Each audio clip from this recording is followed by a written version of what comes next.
This is a HeadGum podcast. Folks, it's time to get Quip. Me and Joe do it. It makes toothbrushing easy. Brushing your teeth, just like making love. The kind of thing you don't really know if you're doing it right till you start doing it right. And folks, Quip is brushing done right. It's the new electric toothbrush that packs just the right amount of vibrations into a slimmer design at a fraction of the cost of bulkier traditional electric brushes. It has guiding pulses that alert you when to switch sides, making brushing just the right amount of effortless. It's true, you really don't have to think about it. It lets you know when to move on to another quadrant of your mouth.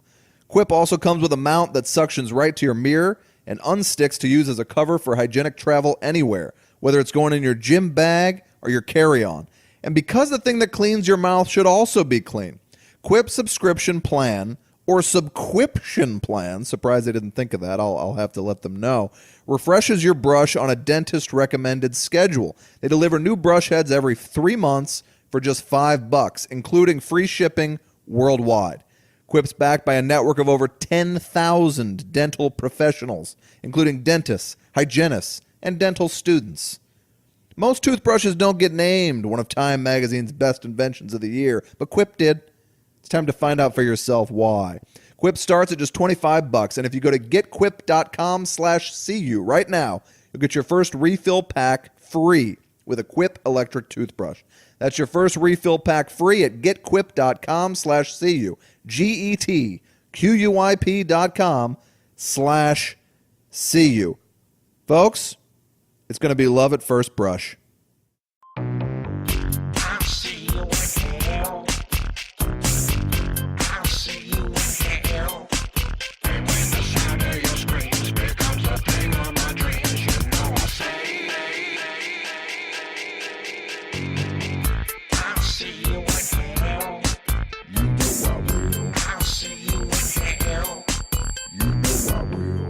Hello, everybody, and welcome to We'll See You in Hell on our new home, the HeadGum Podcast Network. This is season 4 of the show. Has it been so long, Joe? It feels like it was only yesterday. You turned to me and said, "Let's change the world, baby." And we stood back to back and played dueling guitar riffs and changed that world for good. And then I changed my pants. Because they had shit in them. Oh, I thought you were going to go with cum. Folks, this is We'll See You in Hell. It's a weekly podcast. We talk about a horror or sci-fi movie, but really the conversation can go anywhere. Or fantasy. Or fantasy. Let's not leave fantasy out. Fantasy, as Gene Simmons would say. Fantasy action, that's what Logan was, right? Or, yeah, some action, whatever. Anyway, folks, without further ado, on with the show, and on with the Joe.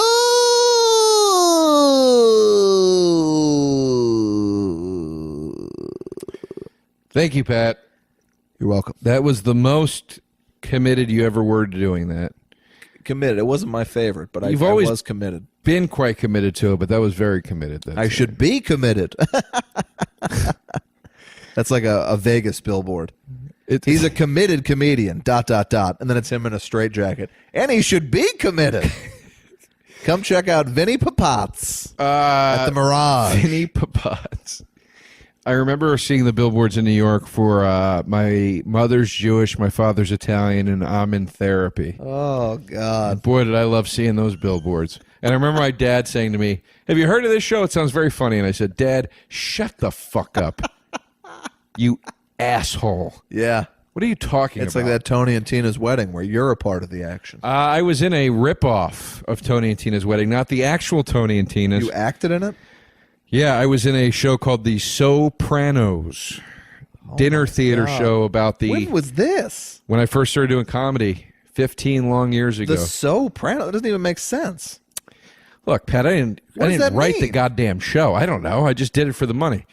What does that mean? You were in the show and you don't know what the Sopranos? It was called this. It was just their way of saying, like, we're doing a variation on the name Sopranos. Was it Pranos? I can't remember. Like so, it's a great question. I can't remember. Or was it SEW? No, and they it was like the Sopranos. Okay. I don't know. I played Petey the gay cousin, who's not a part of the show. They invented him for the stage. Now, 1 to 10, how flamboyant did you play it? 10, baby. 10. I'd say 11. They ate I should it have up, said probably, 11. right? That would have been the right answer. Yeah, and my favorite thing that ever happened at the show was I had a buddy, Lev, who was kind of like a tough kid or whatever, and he had to play the Petey part one night because I wasn't there or something like that. So he stepped in, and you had to do table work. You had to go table to table and talk to people as they ate their Parmesan. So they were in Northeast Philadelphia, and this burly man was really prodding him, being like, "Look at this kid. Look at this little pussy. Look at this little fruit cup." Doing all that shit. Yeah. When Lev was at the table, and Lev worked the table and walked around and leaned down into the guy's ear and said, "Hey buddy, this is just a fucking show. I'll beat the shit out of you right now." And the tough guy tattletaled on him, and Lev was fired immediately, was asked to leave. Wow. That's like that Curb episode where he doesn't know if it's real or the bit. It was. Have you seen that one? He runs into the guy in the bathroom who's doing Tony and Tina? And it was after I had done this. Okay. So that was magic to me, seeing Larry David be like, let's just stop. I get what we're doing, the ad lib. Stop it right now. How long did you do that, and what did you make? I made $150 a show, I believe. Not bad. And they took about 2.5, 3 hours. And all right, that's pretty good. It gave me great. It was a great workshop for crowd work. It taught you how to do crowd, because you had to go table to table and you had to really think on your feet. Yeah. As somebody else. Yeah. So let's not overstate what you're doing. This isn't inside the actor's studio here, Joe. You were doing the Sopranos. In Philadelphia. Getting into the nuance of the character took time. I'd sit out in the parking lot and I'd stare into my rearview mirror. Now let me ask you this. What is your favorite sound or noise? I don't think I ever told this on the show. I was telling this to somebody the other day. When I was at Conan O'Brien, I was the page, and I would bring up the guests. And very often we would have guests that would be there just for the sketches. And that was a little awkward because they didn't get a dressing room. But like James Lipton used to be in these sketches all the time when Conan was on at 12:30 in the morning. So I picked James Lipton up. He's being very annoying. He was always extremely annoying. Had a lot of demands. He wanted to talk, tell stories. So like when it was revealed that he was a pimp in France in his autobiography. Wait, what? I knew that because I had heard that story. Wait, he was an actual pimp? James Lipton was a French pimp prior to what he does now, which I'm sure that show's over. Just, of course, it was the most polite of all pimps. Yeah, exactly. The French pimp. So he comes up and he's being really annoying, and he goes, Patrick, who are the guests today on the show? I was like, it's a big one. It's Cameron Diaz. And he goes, oh, Cammy's here? Cammy. And I said, James. Well, no, not yet, but she's going to be here shortly. And he's like, oh, I adore Cammy. Would it be all right if I said hello to her? And that's a weird area. I'm certainly not supposed to let anyone talk to the guests, but James Lipton is sort of a celebrity. And that's a weird area. That's also what you said to him on the drive over when he put his hand on your leg. Hand on my dick. Yeah. So I'm getting a little stressed out because I'm 22 and I kept having to have these very tense encounters. I think I did talk about the show when Peter Gallagher and Val Kilmer were at Conan and they circled each other like dogs because Kilmer had stolen Gallagher's girlfriend 30 years prior.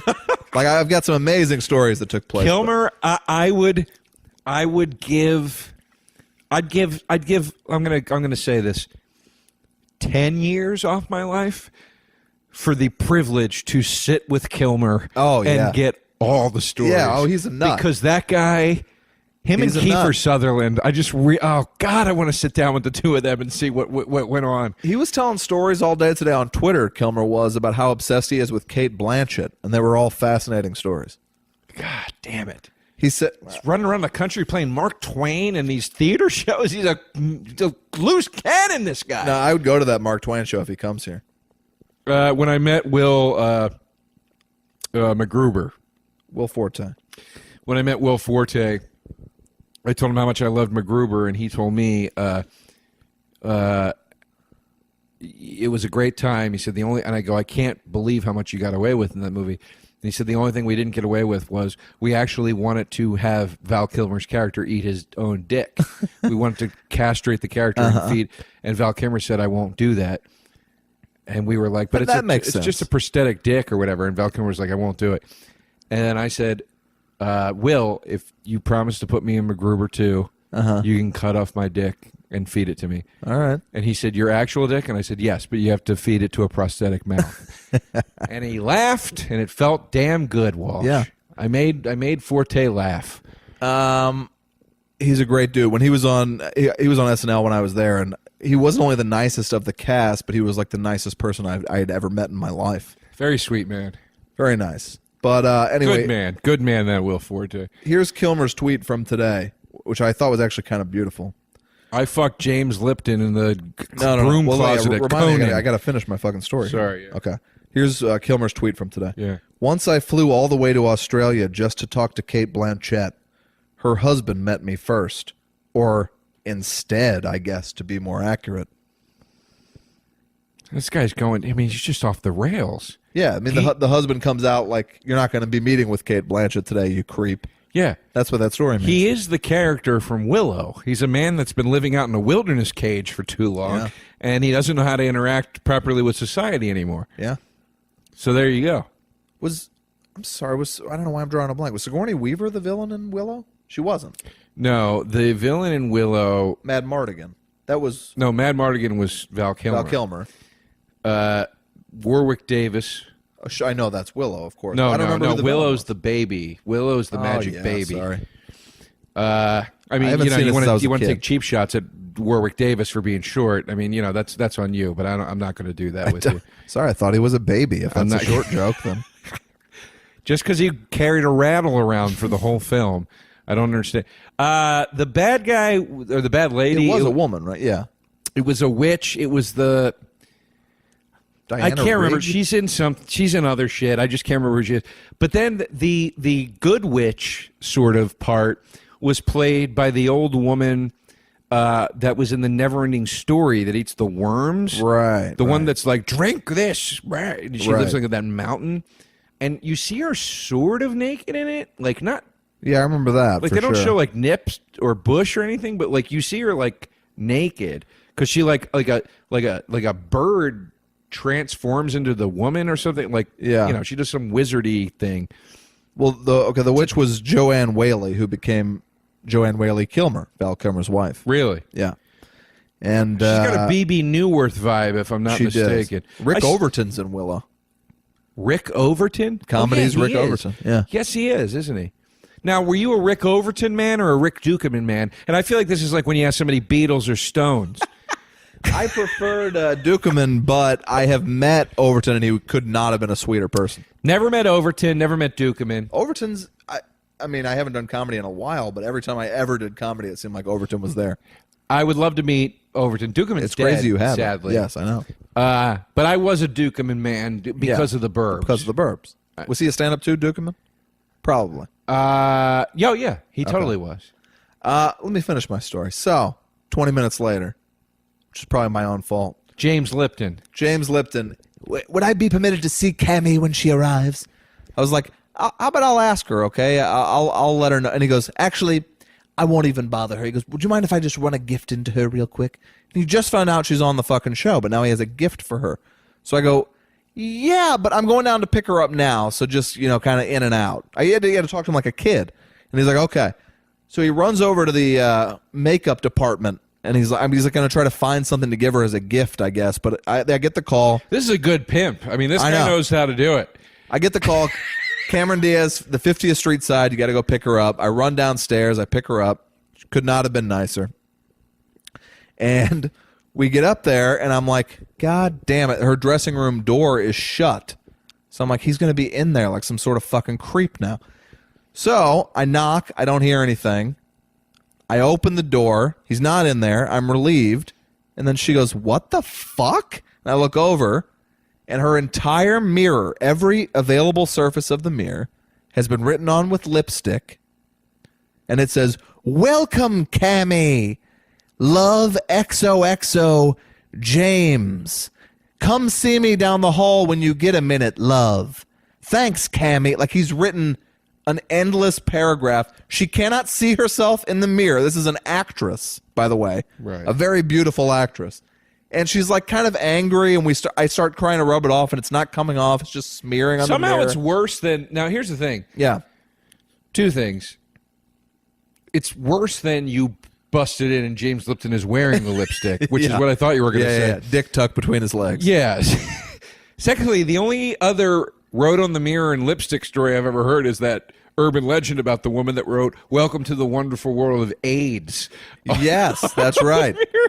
That's right. So I feel that anytime somebody sees lipstick on a mirror, they're going, something bad has happened. And if you don't know that story, that's an urban legend that a woman fucks some guy, and then when he woke up to go to the bathroom, she had written "Welcome to the Wonderful World of AIDS" on his mirror. I don't even remember how that originated. That's a rough cut, that one. That's a good like cold open to something. Like maybe a sitcom. CSI. Yeah. Or I would have liked to see a Doogie Howser open like that. Yeah. He starts typing about it.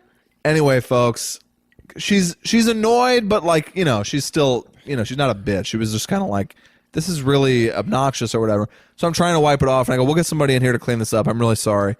And she goes, but who did it? She was like, who is James? I go, oh, it's James Lipton. He was in a sketch earlier. She goes, who's James Lipton? And I go, oh, the actor's studio guy. She goes, I never even did that show.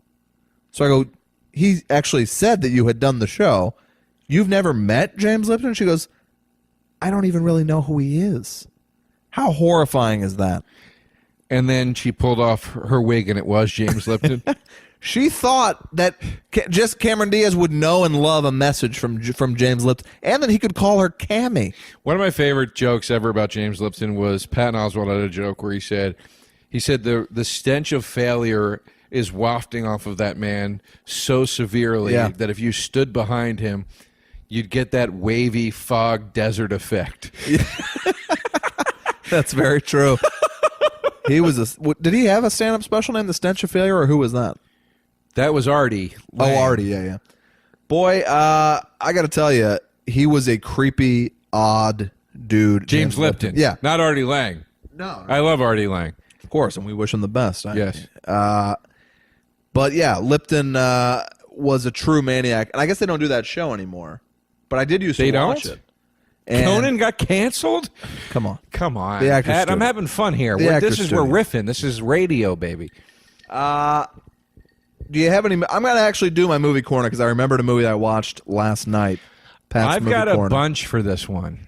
All right, we might not start, and I'll chime in. Actually, I've got 3. It's not that many. Okay. I went to the store, and we got to do Joe's scary stuff. I keep forgetting to fucking do it every week. I'm not stopping you. I know you're not. I'm just saying, help me remember. Then again, I also don't feel it's a huge loss if we don't do it. Why? There's no need for that. I've got the wound. You don't need to roll me in salt. We still don't quite know what it is. We know what it is. All right. I was in Best Buy the other day. I bought not to brag. A film. I saw the Blu-ray. It was $5.99. It's a film I've never seen. It is a film from a genre that I am a fan of, the superhero horror sci-fi genre. Are they doing sick deals at Best Buy? Do they know that the jig is up and they're almost done? There's some great deals. All right, I'll have this was $5.99. Better than Amazon? It's comparable. All right, fine. This was the $5.99 for the brand new version of the Blu-ray of the director's cut. What is the movie, Joe? Spawn. Okay. Movie I've never seen. I saw it in theaters, 1997, the Regency AMC 8. I remember I hated it. Looked up on my phone. I said, I never had an urge to see this movie.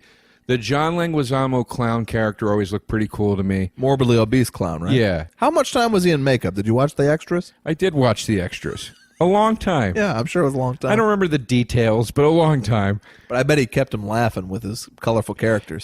They both he and Michael Jai White said that the makeup process was one thing, but once they were in it, it was a torturous experience.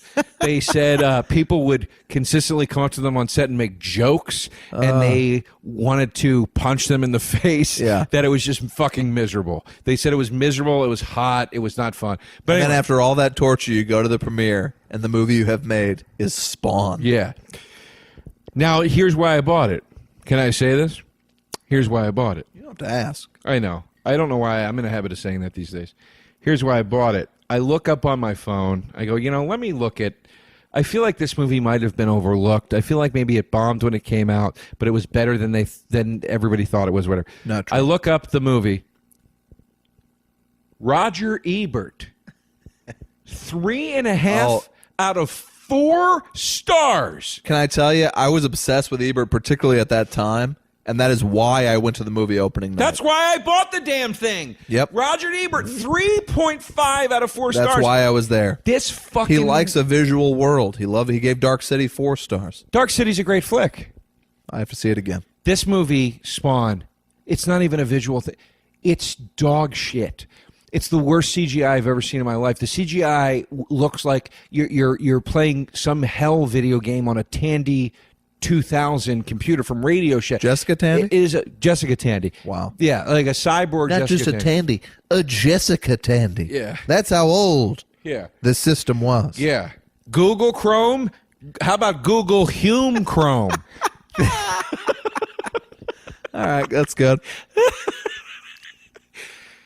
The movie sucks. It's fucking terrible. How does Spawn, I guess he's spawned by the devil? Is that what it is? Hell Spawn is why he's called Spawn. Okay. The movie opens with Martin Sheen playing some sort of an ambiguous military. Again, and I said this about some of the dialogue in Drive. It's written the way when I was 14, if somebody was like, can you write me a movie where a military bigwig is trying to pull some shit? It's written like that. He's like, we need to take over Fallujah. Can your armies help us do that? And like, it's a shadowed John Leguizamo. Yeah. And the military general is calling no attention to the fact that he's talking to a fat supernatural clown right now. And I then, guess in the Spawn world, it's just commonplace. Spawn the main guy dies. He gets set up by Martin Sheen, and then his second chance is when he goes to hell. They say you can avenge your death and see your wife that you love so much again if you lead our armies. And he says, I'll do it. But then they reveal that he didn't know what he was doing when he did that. He was like blacked out. Yeah.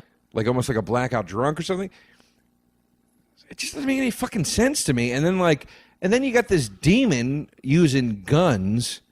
He's using guns. Right. And then he learns his powers in 2 seconds from some old man that looks like a Van Helsing ripoff who they never really explain fully what his thing is and why he looks normal but Spawn doesn't. And it's a mess of a fucking movie. And then at one point, John Leguizamo turns into this big demon and is running through the streets. By the way, everybody can see them. Right. It's not like Doctor Strange, which I also hated, where they build some sort of a wall that they can exist behind in a parallel world. Everybody can see them. So people are seeing these demons fighting in the street. Yeah. And they're just like, oh, Lord, that's crazy. Yeah, yeah. But I guess you're supposed to be like, hey, it's New York. We've seen it, folks. You know what I mean? Mm-hmm. It's a terrible fucking movie. It's terrible. That's a standard joke in any New York movie. Is something crazy happens and then the old guy just bites into his bagel. Typical New York. Yeah. 800 cities in the Big Apple. That's just one of them, baby. All right. Anyway, well, thank you for taking me back to Spawn. I don't remember 1 minute of it except I can visualize what Leguizamo looked like, but I know I saw it opening night. Leguizamo looks really cool, and he's really creepy until he starts farting green smoke. Oh, and then you're like... That was a studio note. Or it was probably in the comic. I don't know if it was, but you're just like, this could have been the scariest, creepiest character ever, and he's literally farting green smoke. Dude, he's a big, creepy, clown demon. It's creepy. Yeah, all right. But then he farts green smoke, and he's eating, donuts all the time. Well, he's got to stay fat. Ridiculous film. He's got to stay fat. Last night, I due to my busy schedule, my lovely lady said to me, hey, we should watch a movie. We haven't watched a movie in a month. And I was like, great. For some reason, the words that came out of my mouth were true and lies. Okay. She'd never seen it. Folks, I know, Joe, you're a big Cameron hater, James Cameron. True Lies is a fucking blast. It's so funny. Arnie, Tom, everybody in it's funny. Jamie Lee Curtis gives a masterful performance, I would say. I love Jamie Lee. Her striptease had me boned up when I was 14, and it had me boned up at 36, ladies and gentlemen. Well, she's a beautiful woman. The movie is hilarious, and I could not believe how fucking dark it was. The late great Bill Paxton, giving one of my favorite performances of his. He's a guy who pretends to be a spy. The plot is a little ridiculous.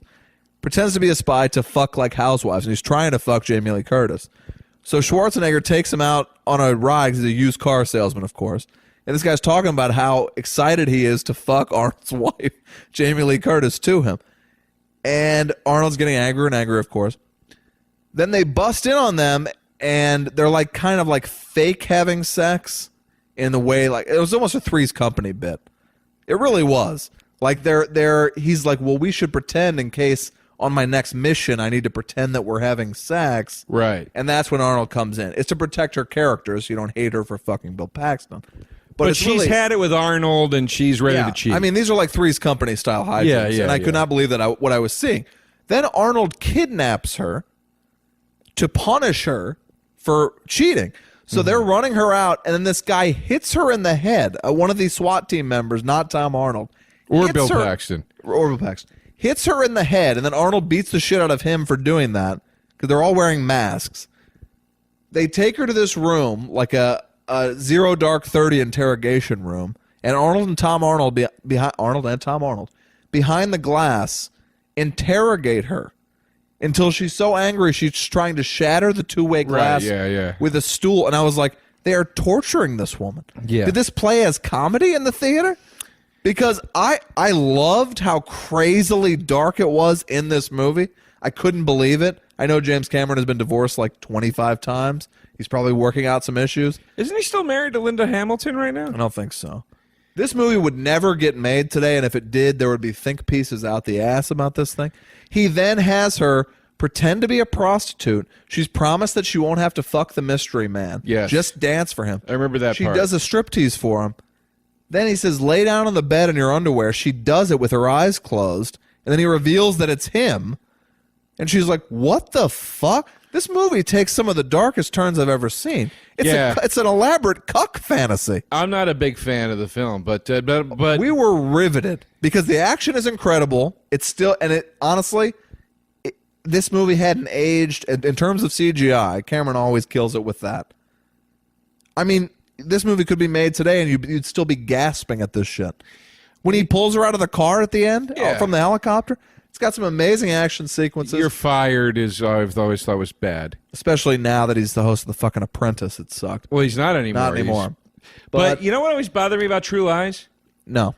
The poster for the movie, the cover of the VHS, the cover of the DVD. Yeah. This is why I didn't want to see it when I was young. It's just a headshot of Arnold. With his gun. It looks like a bad It's not James even. Bond I don't even poster. think there's a gun. I think it's just his face. I think he is holding a gun up, but yeah. But I'm just like, this literally looks like a promo shot for Arnold that his publicist had taken. Well, I mean, he was coming off T2. You just at that time you were just like, put the star up. We paid $20 million for him. Put I the know, star but up. put him in a scenario. Yeah. No, Last Action Hero followed T2. Yeah, right. I believe. And this was kind of his comeback. So anyway, But good Lord, and it's like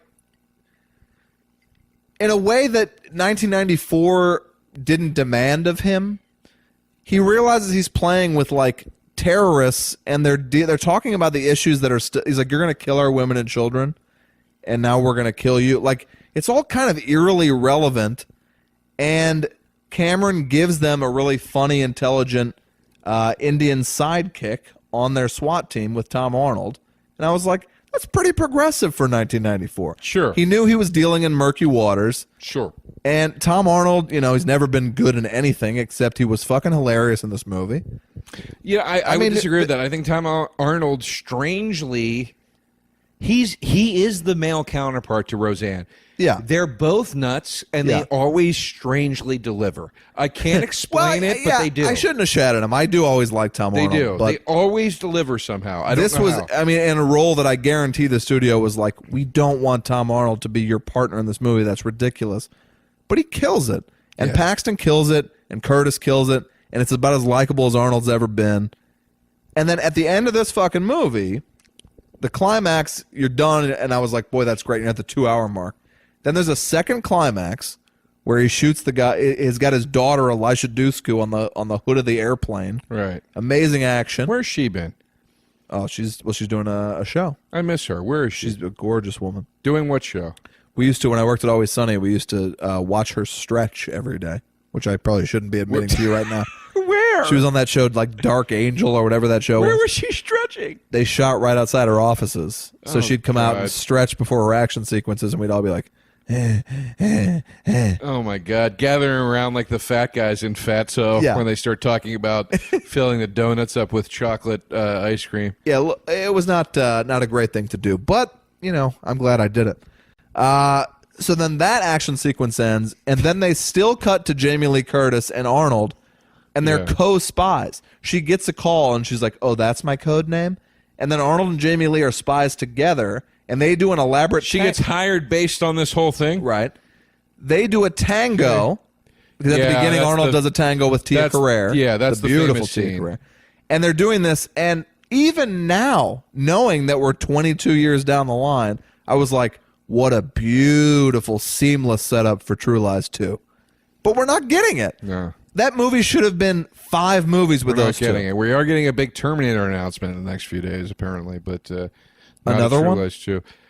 Apparently, they killed the Genesis thing or whatever, and Cameron is coming back. And there's some huge. I thought we already knew that. There's some huge Terminator announcement coming. All right. Nobody knows. Eddie Furlong's back. Oh well, yeah. It's called Terminator. Sweating to the oldies.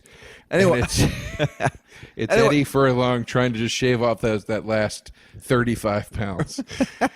For me, honestly, it might be my pick, and I always was very excited that they were talking about Ferris Bueller too, and he's taking a day off of work.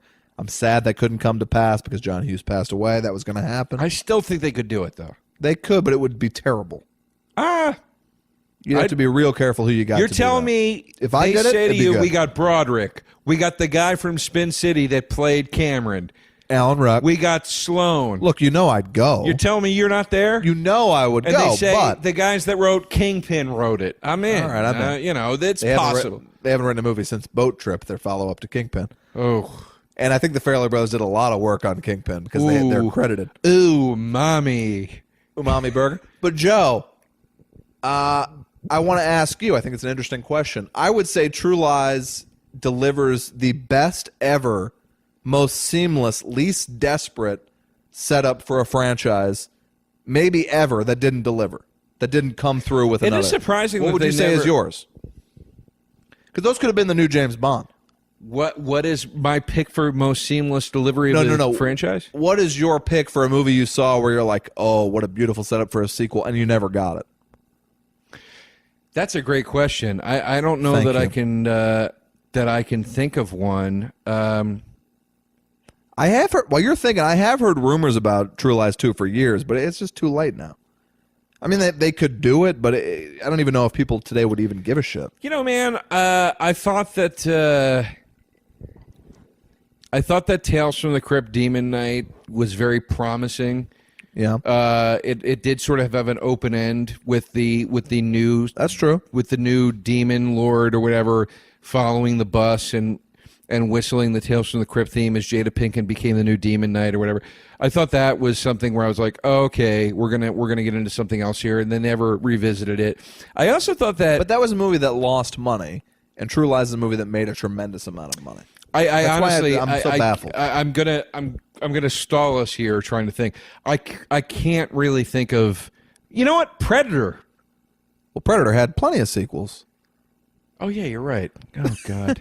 Predator 2, Predators, Alien versus Predator. I guess what I mean by Predator though was I thought that Predator was going to be a Schwarzenegger franchise. Oh yeah, and it wasn't. I That I should have. I mean, I just watched, which led me to True Lies. I just watched Predator 3D at my house, and one of my best investments, especially as a guy who enjoys the occasional puff of marijuana, was the 3D compatible TV and Blu-ray player. I love watching a 3D movie, and when they only do it once a year or so, but they went back and redid Predator for 3D. It looks incredible. Oh, I got to do that. It's not shitty or cheap or anything. Like, it looks like you're watching a current day 3D movie, but the Predator, especially before you see the Predator when he's that like weird hologram thing, it looks incredible. And when he goes, yeah. Patty, look, let's move here because we're past Christine. the half hour mark. Really quick, Joe, scary stuff. For you horror fans out there, Best Buy currently, right now, has for sale Friday the 13th, the complete series. For a cool $35, 3 seasons for $35. If you don't remember the series, it was a show called Friday the 13th that had nothing to do with Jason Voorhees. Oh, this doesn't have the movies. No, it is the TV series. It was a TV series about a pair of cousins that inherit an antique shop that had a bunch of cursed items that were sold out to people. These items make people murder for power and supernatural Not the premise prowess. of Needful Things? Whatever. It sort of is. Just rip that off? Okay. Anyway, the complete series is available now at, again, Best Buy for $35. Really nice artwork. Very well done. You should go get it. It's just Jason killing people week after week? No, Pat. The needful... But got nothing to do with I know you Jason. said the shop, but I can't imagine a Friday the 13th show doesn't have Jason in it. Jason's not in it. I don't understand that at all. Jason's not in it. That makes no sense. They had the license for the title Friday the 13th, so they used it. Does he intro at Crypt Keeper style? No, because he doesn't talk. No. That is the stupidest thing I've ever heard. It's a good show, though, is the point. All right. There was a rumor going around that the finale was going to be them finding the Jason mask, and that was going to be the final item.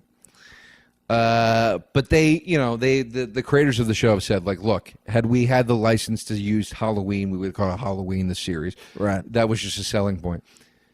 Given what you know and what you're hearing now, this is actually good. It's a good show. That's the surprise. All right. Because you'd think it'd be terrible.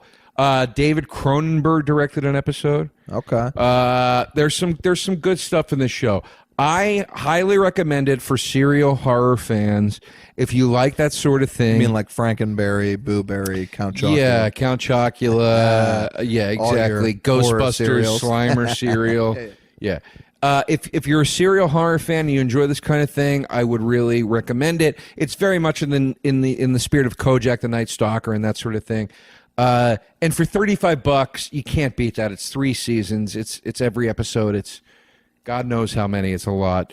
And I've been enjoying it thoroughly. And the great episodes you're riveted by, and the bad episodes you kind of take a little nap to. But it's a win-win. So all right. Go out and get that. And that's Joe's Scary Stuff. On to the main talk tonight. Our film is Christina. Nope. Christine. Christina. Our film tonight is Splash. Christina was the sequel. So yeah, this is John Carpenter's Christine, which, as I mentioned on the last podcast, I was baffled by. It should be Stephen King's Christine. It's his fucking book and idea and vision. But Christine, really, here's the plot. It's about a killer car. It's about a car who kills. There's a nerd in high school, very well played by Keith Gordon, who sees a car in a junkyard and he's got to have it. Who now is a director. Yep. And Keith Gordon, if you ever watched, just a little fun fact, you ever watched the show Night Visions, which was a horror anthology show that Henry Rollins hosted. Never saw it. Strangely enough. Keith Gordon directed Patterns, which was the episode that starred Malcolm McDowell. Malcolm McDowell was an Emmy-nominated episode. It's the best episode of the show. Okay. So very cool. I like Keith Gordon also starred in Back to School, which That's is correct. Many would say Rodney Dangerfield's Sergeant Pepper's. Yeah, I would. Yeah. If you will. Yeah, I like Keith Gordon. I hadn't seen Christine maybe since I was a kid. I read the book, I remember. But the book paled to Cujo. They came out around the same time. The movie Christine pales to the movie Cujo. And I'm going to say this, folks. I don't know that I've ever seen a less scary horror movie than Christine. It packs zero scares. It's a car that kills people. I'm going to say this. Instantly one of my favorite John Carpenter movies. Really? Instantly. Holy shit. I saw it for the first time this week. I'm embarrassed to say. I had never seen it when I was a kid because I also had the very stunted perspective that you have of it's just a car that kills people. I don't care. I was at Best Buy once again. They had the steel box Blu-ray for $10. I said, let me take a chance. I called my good buddy Jim Pinkstone, your friend and ours. I said, is this worth it? He said, buy it. I'm telling you, you're going to love it. I bought it. I watched it. I fucking loved it. I thought it was phenomenal. Wow. I thought it was a phenomenal film. I thought it it was a great take on the idea of machismo, of the idea of men that love their car, of this obsession that men have with their devices and their technology and their. So you're not willing to explore the themes of the Neon Demon, but you're doubling down and finding the themes of Christine. I am willing to explore the themes of the Neon Demon. They weren't executed very well. The themes of Christine were. Now, I will say him caressing the V, the vagina part of the V at the end as Christine dies was an interesting choice. It's a great flick. It feeds off the love of the owner. The mileage goes down the more the owner loves it. It's a really, really cool fucking idea that came out. Now, mind you got to remember this. This book was written in 1978.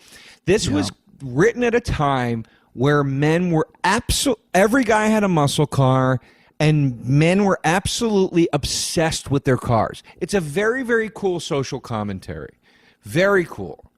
I don't think it's that cool. I enjoyed it sort of for like its kind of 80s kitsch factor. But like when I'm watching a driverless car chase some guy down a street, I was like, I've never felt less excited.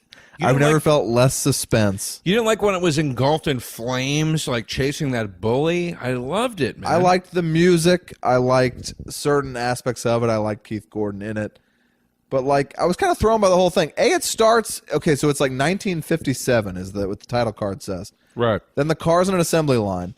And they start playing Bad to the Bone, which came out in 1982. Then they start playing a 50s song in the car. Right. And then kills, so you watch the car like literally eat a guy's hand. It doesn't eat his hand. The hood closes on it. It eats his hand. It doesn't eat his hand. Then we're like, now we're going to cut ahead to 1978 or whatever. And it just seemed so much ridiculous overplotting for a movie about a car that kills people. It's not just a car that kills people. It's a car that the owner falls in obsessive love with. Yeah. That speech that Keith Gordon gives at the end where he's going, and if you work hard enough, and if you try, you can have that love. And then his friend goes, I didn't know you felt this way about your girlfriend. And he goes, I'm talking about Christine, man. Like, it's the idea of this obsession with the machine, which I think is a really great social commentary. I got it, Joe. But did you though, Pat? No. Did you though, Pat? Did you though? It's just, I mean, are we really saying that's some sort of great social commentary? I think it is a great social commentary. The guy loves it. It's not a great book, and it's not a great movie. It's been a great social commentary since the beginning of filmmaking. If you watch any of, what's that famous silent film? Jesus Christ! Metropolis, or the other one the guy did. God damn it, the same guy that did Metropolis. You know what I mean? My point is from the beginning of filmmaking, there has been this interest in commentating on man's obsession with machinery and what it means to him over the importance of another human being. And I think that's interesting. I got it. I just was kind of like, the movie itself, in terms of scare, were you ever scared during Christine? I was freaked out by the main character, the kid. I actually love the scene of him being bullied. One of my favorite things about Stephen King is that He writes great bullies. when people get bullied in his movies, it's like a knife to their stomach. Yeah.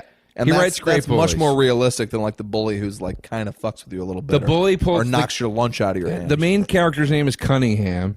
Yeah. And the first scene where you see him getting bullied is a guy with a leather jacket and long hair with a switchblade. He was also 46 years old. Yes, going, why doesn't your lunch say Cunningham? Yeah. It's classic bullshit. Then the teacher comes out and they're the exact same age, and they have an altercation with each other. Yeah, I think the student's actually older than the teacher. The student sends the teacher to detention, folks. I hadn't seen it in forever. The bullying stuff I liked. I really liked the first like half hour. And then I was still sort of entertained throughout, I can admit. But like I found myself on the Wikipedia page for it at one point, and Carpenter was like, look, in my early career, there's a lot of movies I did out of passion.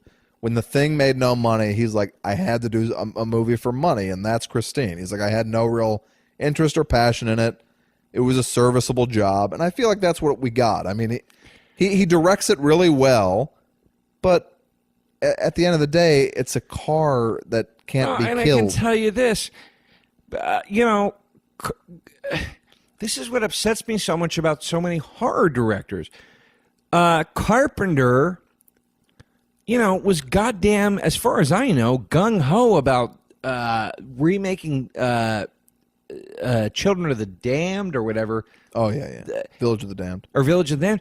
And it's fucking terrible. Yeah, it is. And then this one he goes, kind of half-assed it, I didn't really care. And to me, it's brilliant. It's brilliant. It's like when George Romero goes, brilliant. We weren't trying to make a statement with the mall and Dawn of the Dead. It was just a big place that we could shoot in. And it was like, dude, the whole thing is the zombies walking the mindless culture. That's the whole thing.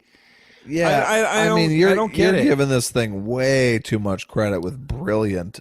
But I thought it was brilliant. Anything brilliant you're getting from it came from Stephen King's book. It did not come from this interpretation of it. Well, I don't agree with that because they cut a lot of cool shit out from the book. In the book, the former owner is in the back seat as a ghost decaying, which they cut out. Yeah, I remember that. Because they said it was too similar to American Werewolf in London, which had just been released. But I will say this, and I swear to you, I don't say it to be provocative.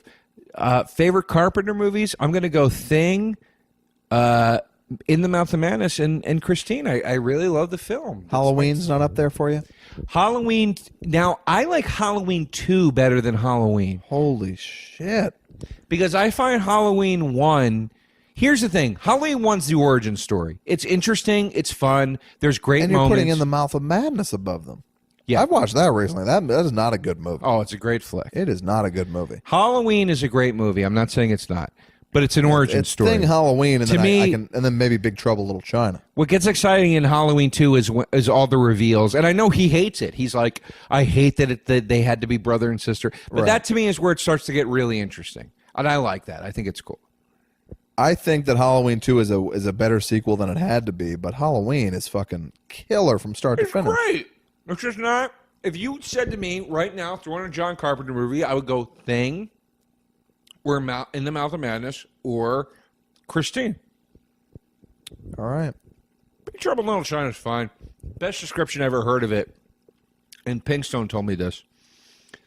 He said there was a forum about it on Facebook, and somebody goes, I've never seen Big Trouble in Little China, and somebody responded, you've never seen it? It's like a Sega Genesis game. And I was like, that is... Yeah.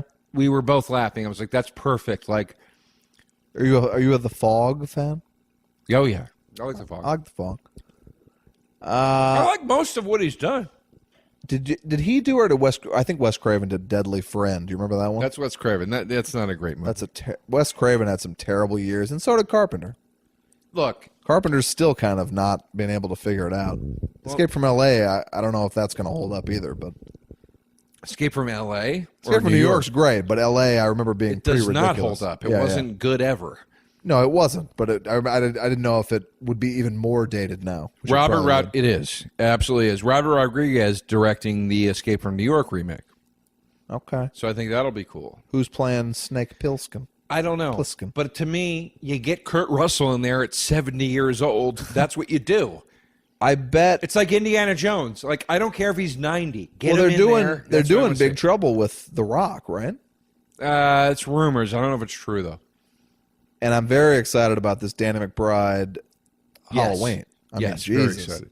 Very Those excited. are some of my favorite guys in all of film, Danny McBride and Jody Hill. Very excited. Well, folks, that's our show. Christine, That's our show. we talked about it. Pat, thumbs down. Joe, thumbs up. You know, an affectionate thumbs down. I didn't hate the movie, but it is pretty stupid. How about at the end when she goes, God, I hate rock and roll. Oh, come on. You're going to shit on the movie for that? I mean, that's fucking terrible. Uh, You've shat on movies for significantly less. You can... God, you're just a bitch tonight. You can follow me on Joe DeRosa Comedy on Twitter and Instagram at Joe DeRosa Comedy. And as always, go give my album some 5-star reviews, please, to balance out these troll Go get my 1-star album. What's that from, reviews Joe? that I got. Go get my album. Jerky Boys. No. I don't know. Hey, Missy. That help? I have no idea, Pat. It's from Missy Elliott's Under Construction, one of the greatest rap albums ever made. All right. Well, listen. It's a sketch that kicks it off. Give your goddamn plug. Hey, go buy my album. My plug is I'm at the Patrick Walsh on Twitter and Instagram. I don't have anything I can show you right now. I don't have anything I can tell you. I hope you're doing well. Thanks for your comments. Thanks for your love. And we'll be back next week. I'm not sure what it'll be. What, you have a guess? No. Let's not guess. It's not We even don't know. guess. We don't know. All right. But watch all the movies in advance of that podcast. We'll Good night. see you guys next week. Bye. That was a HeadGum podcast.